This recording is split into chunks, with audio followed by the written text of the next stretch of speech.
E aí, gente, voltamos aqui mais uma vez para discutir a respeito de um livro. O livro recente que eu li dessa vez foi esse aqui, ó, Valsa Brasileira, da Laura Carvalho. Esse foi um dos poucos livros que eu, assim que comprei, comecei a ler e vocês vão entender ao longo desse vídeo o porquê disso. Bem, em primeiro lugar, o livro físico em si, né? Ele tem uma encadernação relativamente boa, nada de espetacular. A editora dele é a Todavia.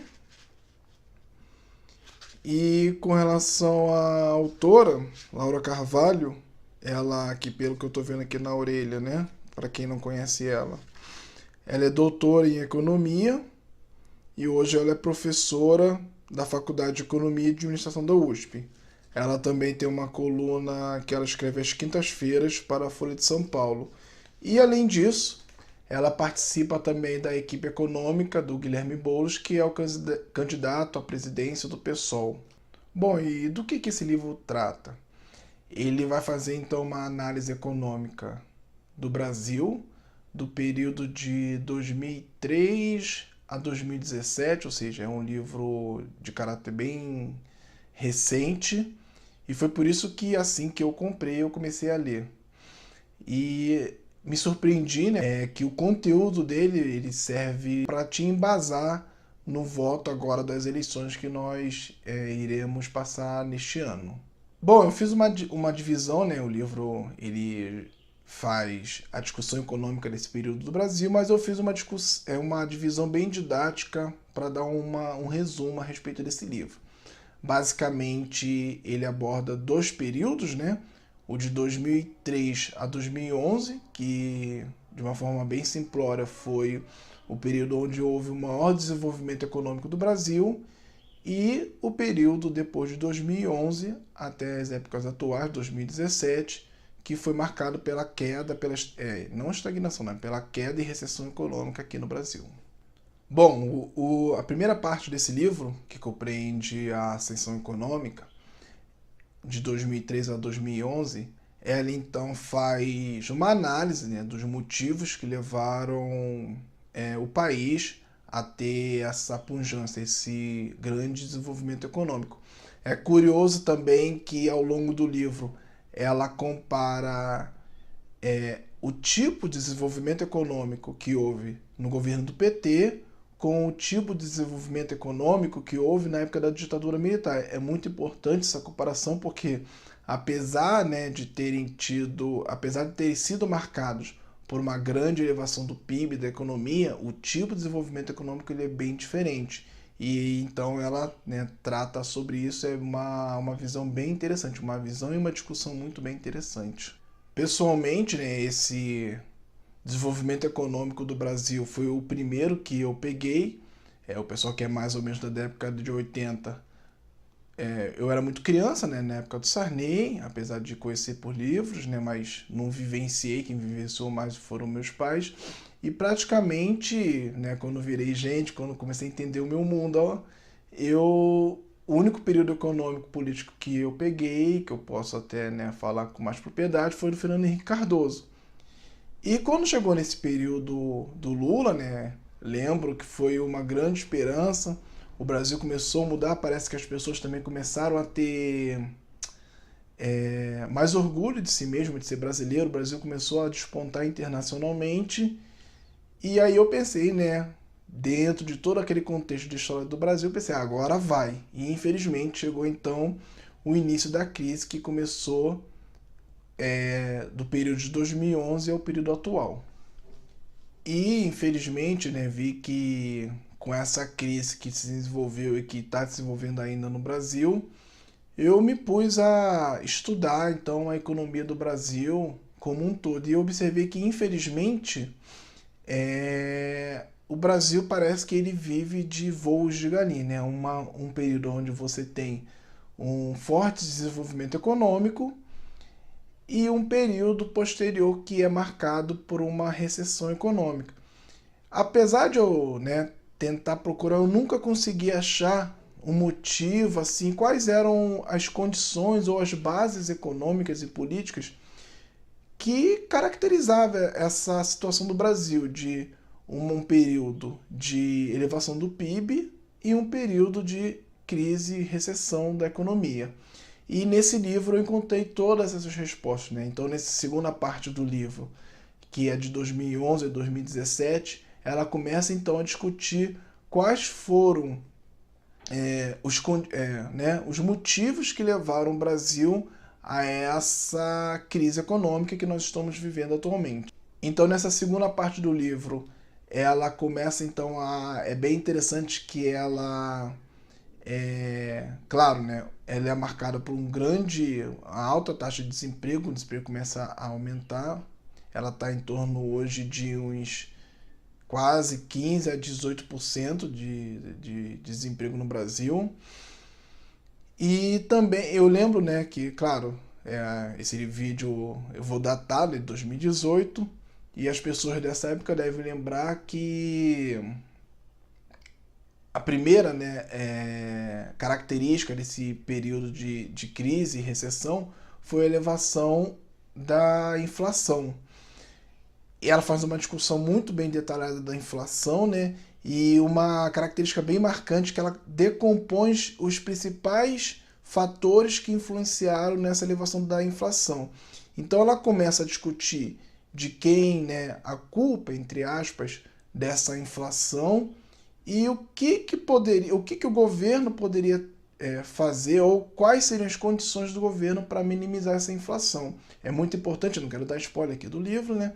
Mas é muito importante que você observar que às vezes o governo não tem muita margem de manobra devido à composição dessa inflação. Esse período também de crise, ele é marcado muito pela política econômica do PT, né?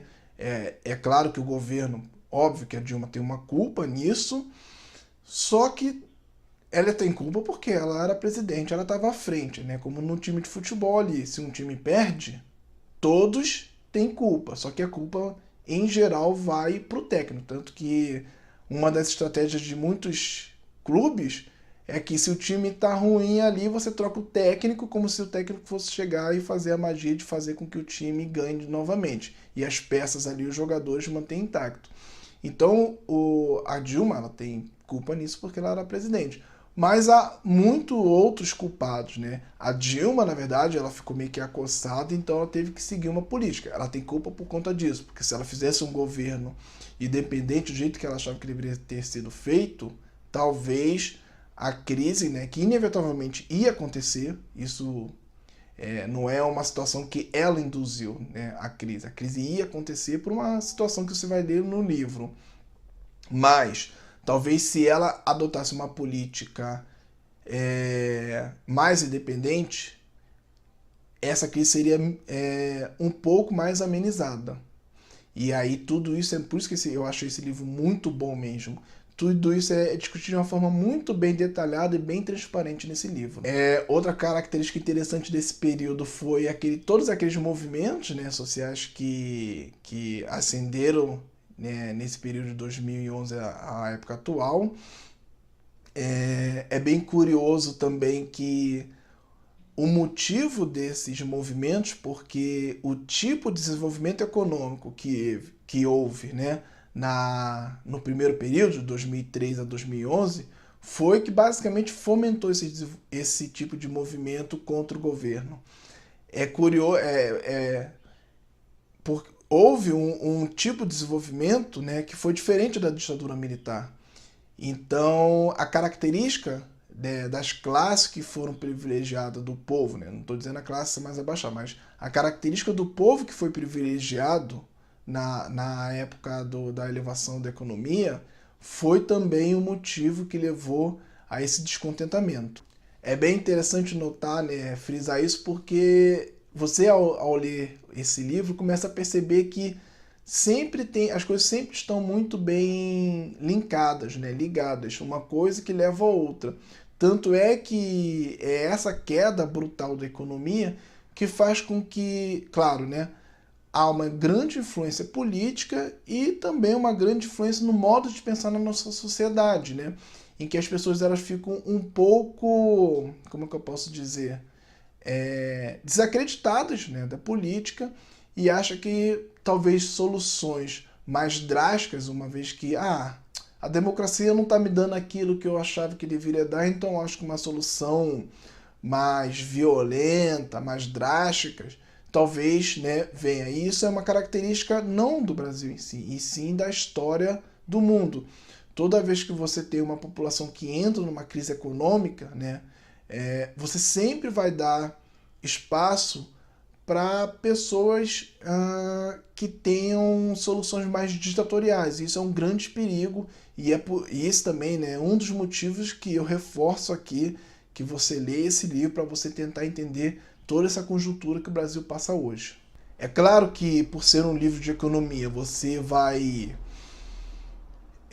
encontrar jargões, né, da área de economia como IPCA, taxa Selic, spread bancários, mas ele é um livro direcionado ao público leigo, né? Então, assim, por exemplo, eu não sou formado em economia, mas também não quero chegar aqui e dizer que é um livro fácil para todo mundo. O livro ele vai depender muito da sua bagagem e da sua proximidade, né, com a economia. Mas só para vocês terem uma ideia, lendo esse livro, lá no final dele eu encontrei um erro. Mais precisamente,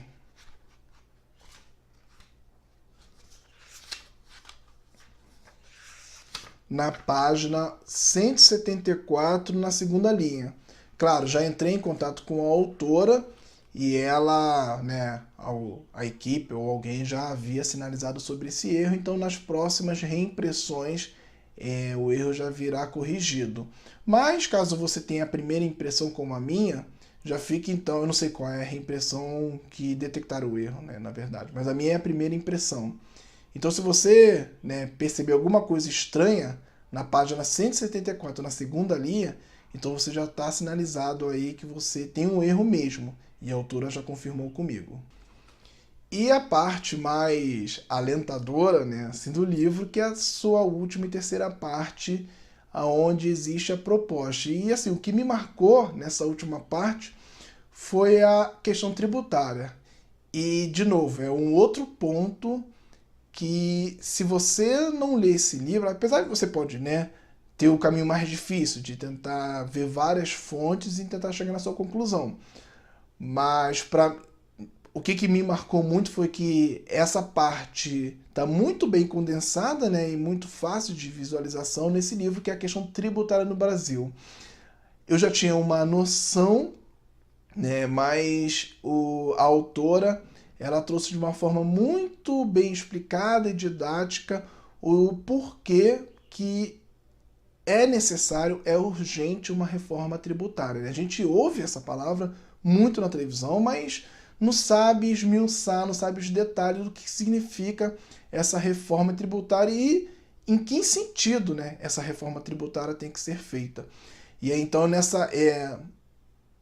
lendo o livro, e a opinião que eu tive foi que, infelizmente, enquanto, né, esse é um dos pontos principais, enquanto o Brasil não fizer a reforma tributária decente, a gente sempre ficará à mercê desses voos de galinha, de um período de bonança, sempre seguido por um período de crise. E é claro, falando com você que gosta de dados, o que eu estou querendo dizer com isso? Porque tem gente, né, nós temos uma parcela da população que, independentemente do que você fale, ela não vai acreditar. Ela só vai dizer que é um pouco de mimimi e chorar mais. Mas se você é uma pessoa um pouco mais racional, que ainda está indeciso, né, porque indecisão mostra que você não está entendendo nada, isso é muito normal, o livro traz muitos dados. Então, por isso que eu aconselho também para você ter uma base um pouco melhor para que você possa escolher os candidatos desse ano, que é a questão para te dar embasamento na reforma tributária. Bom, e também talvez você deva estranhar, pô, mas esse canal aqui é de química e de ciência em geral, né? E por que você hoje trouxe um livro de economia? Primeiro que eu não consigo separar, né, a questão ciência, economia e política. Para mim é uma coisa só. Mas, além disso, né, para aqueles que se convencem por dados, eu trouxe aqui uma reportagem bem recente, ó. Deixa eu colocar aqui, né, vou tentar colocar bem aqui. É uma reportagem que fala a respeito dos organismos financiadores da ciência no mundo. E os três primeiros, por exemplo, o NIH, NSF e essa agência chinesa, eles são estritamente estatais, governamentais. Ou seja, é o Estado empreendedor, o Estado que com recurso público pega o seu dinheiro e aplica diretamente em pesquisa e desenvolvimento. Dentre os outros 7, né, a grande maioria ainda continua sendo estatal, e aqueles que são privados, pasmem, possuem aporte estatal. Ou seja, o Estado ele é o motor desse desenvolvimento econômico, né? Então, não é meu achismo. São dados que estão aí, você pode então depois pesquisá-los. Isso no mundo. No caso do Brasil, acho que todo pesquisador deve saber disso. Diria o quê? Que, vamos lá, 95%, ou vamos ser um pouco mais pessimista, 90% da pesquisa brasileira é financiado pelo governo federal. E da onde que vem esses recursos do governo federal? Dos impostos. E o mais importante ainda, quem é que faz a liberação dessa grana do governo federal? São os políticos. Então, no momento que você assume, né, uma pseudo-neutralidade política, ou melhor dizendo, eu não tenho lado esquerda ou direita, você está praticamente deixando na mão de qualquer pessoa o gerenciamento da pesquisa no Brasil. Em outras palavras, se você não for uma pessoa politicamente engajada, você não vai ter dinheiro para a sua área. Porque como a destinação desse dinheiro é uma decisão política, e se chegar uma pessoa lá, um político, né, que você não elegeu, porque você, eu não confio em ninguém, vou votar em branco, ou vou anular meu voto, então você está destinando toda a pesquisa do Brasil ao ostracismo. Isso é óbvio. Até porque você não está tendo nenhum poder de decisão, né, você não está nem exercendo o seu poder, que é um do mais próximo, que é o voto, para tentar induzir uma política científica, né, brasileira. E para piorar toda essa situação, eu não tinha falado isso antes, mas para o cientista, você deve, todo mundo, toda a população deve estar sabendo que no governo Temer houve a aprovação da PEC do teto dos gastos públicos, né? Basicamente, o livro também trata disso, por isso que, né, eu estou voltando.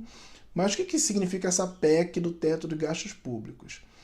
Ela, resumidamente, vai atrelar o crescimento do Brasil ao cenário internacional. Então, em épocas de crises internacionais, o Brasil vai aplicar pouco, né, tanto na pesquisa quanto no desenvolvimento econômico. E em épocas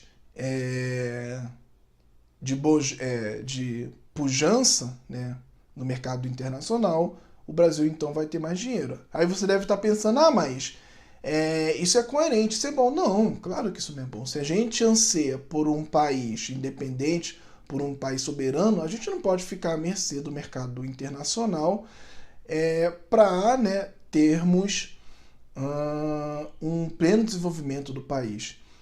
E isso é muito importante porque há candidatos hoje que defendem essa PEC, a manutenção dessa PEC e defende a revogação dessa PEC.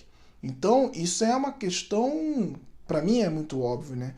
Se você é cientista, se você gosta da sua carreira e você quer ver um país soberano, eu acho que você tem que considerar muito bem o seu candidato, se ele apoia ou não a PEC. Não existe mágica, né? Então, eu não quero convencer, eu sei que hoje estamos numa situação muito difícil, mas né? Você pode retrucar, é sadio o debate, desde que você tenha informações. Eu me pautei muito pelas informações desse livro e por isso que eu acredito que não existe um futuro do Brasil muito bom com a manutenção dessa PEC dos gastos públicos.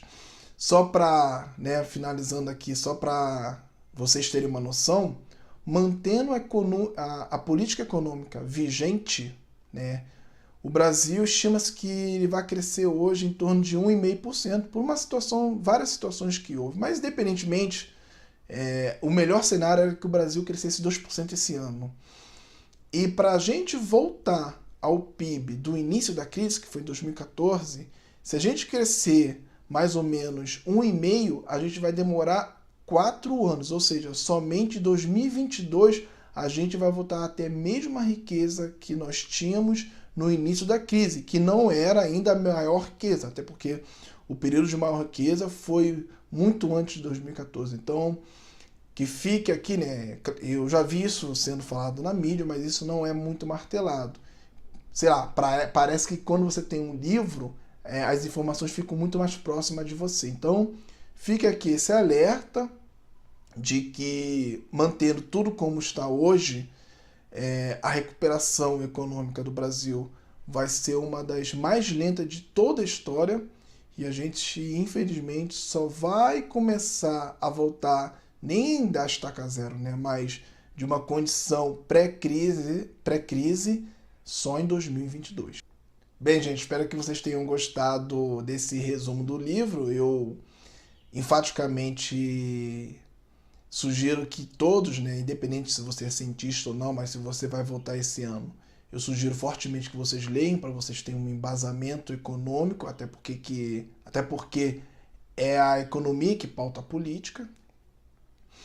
E curtam, né? Façam comentário, elogios, ou então até críticas também são muito bem-vindas. Curtam o vídeo para vocês até me darem um pouco de incentivo a continuar a produzir esse material e compartilhe também com seus colegas. Valeu aí, gente!